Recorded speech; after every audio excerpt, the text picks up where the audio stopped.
everyone. Welcome to Take Time Today and our daily devotion. And today is Monday, May the 4th.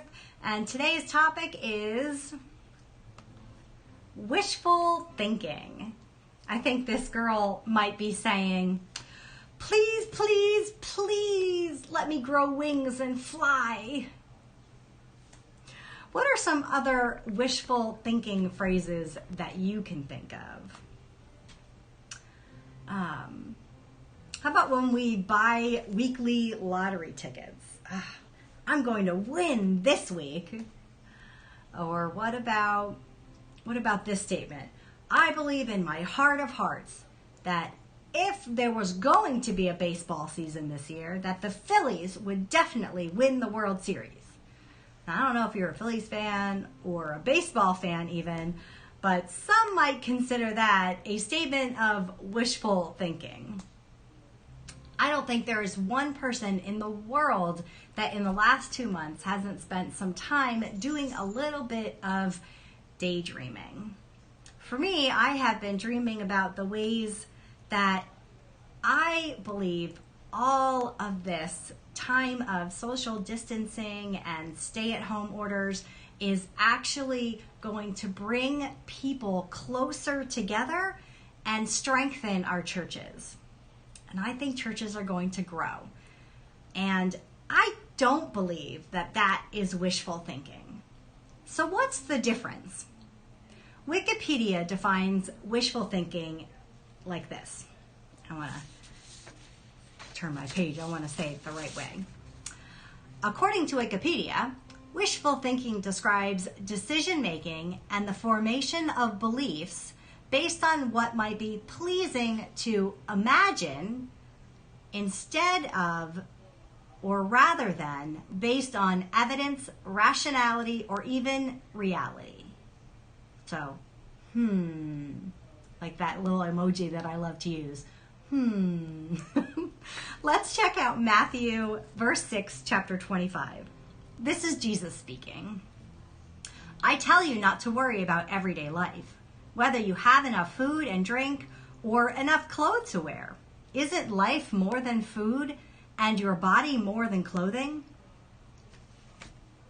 Wait a minute. Stop the presses. Is Jesus telling us not to worry? I wouldn't be surprised if a lot of you are thinking, well, that's wishful thinking.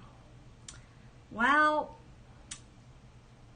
let's see if Jesus can help us a little bit by reading more. Verses 26 to 30, here we come. Look at the birds, he says. They don't plant or harvest or store food in barn for God's. Let me try that again. Look at the birds, for they don't plant or harvest or store food in barns, for God feeds them. And aren't you far more valuable than they are to God? And then Jesus asks this question. Can all of your worries add a single moment to your life? He continues. And why worry about your clothing? Look at the lilies of the field and how they grow. They don't work or make their clothing. And yet Solomon, in all of his glory, was not dressed as beautifully as they are. And if God cares so wonderfully for the wildflowers that are here today and yet thrown into the fire tomorrow, God will certainly care for you. Those are wonderful, comforting words in such a time. Because the reality is that most people worry even when your life is going smoothly. And unfortunately, stress during times of crisis, goes way up there. So how do we follow Jesus's advice, even knowing that excessive, being stressed out or becoming overwhelmed doesn't add a single moment to our life? Even knowing that doesn't provide us any real way to not worry. So, sure, not worrying is a lot easier said than done. But don't we owe it to God to at least give it a try? I mean, what if we could find a way to focus on being healthy and faithful instead of just being crushed by our overwhelming burdens and thoughts in our head and worries and anxiety and all of these things? Because the reality is, what happens to you when you get stressed and anxious? Well, stress can literally just beat you down, not just physically, but emotionally and spiritually too. I mean, how many of you have had more aches and pains over the last 2 months, or when you get stressed out in general? So what can we do? I'm not a doctor, and I'm certainly not any kind of exercise buff, but I do believe the reports that say light physical activity and drinking lots of water, I just finished mine, is really good to our overall health and well-being. Other suggestions might be to participate regularly in some deep breathing activities, or like yoga or meditation. I said meditation, not medication, but let me be clear that there is no shame to proper medication that is supervised by a doctor to help you when you are feeling worried or down or depressed or anxious, whatever those things are that might be going on inside of you right now.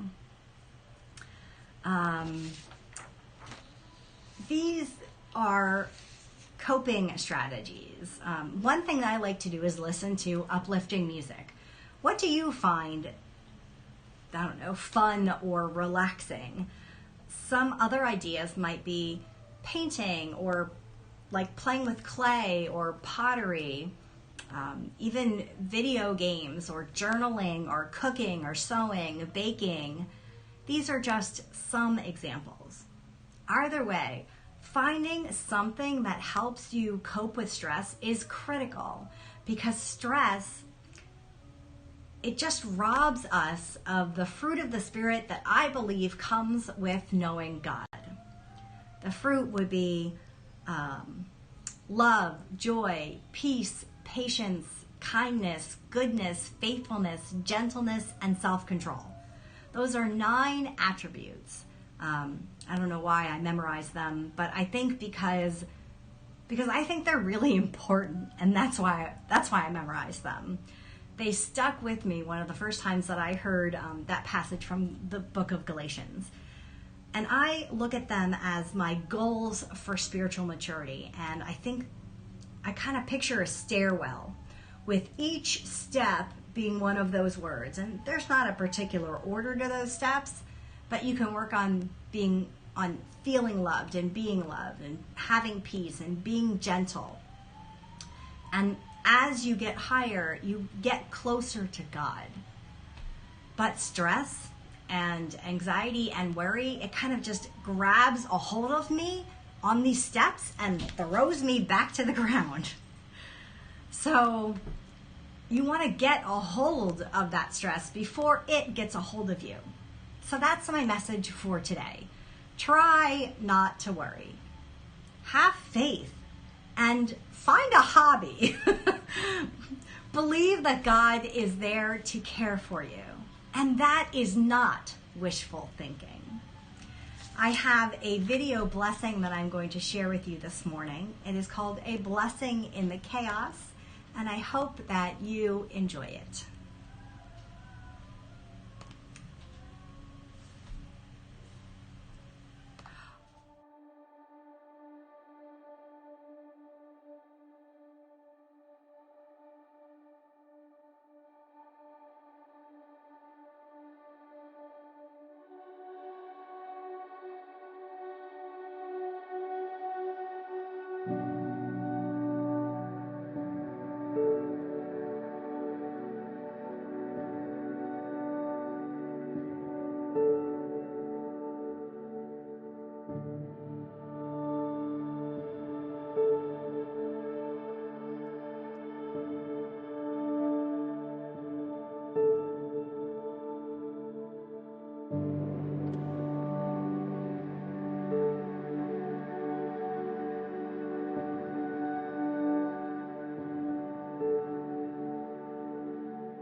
Thanks so much for taking time today. No matter what, we are one day closer.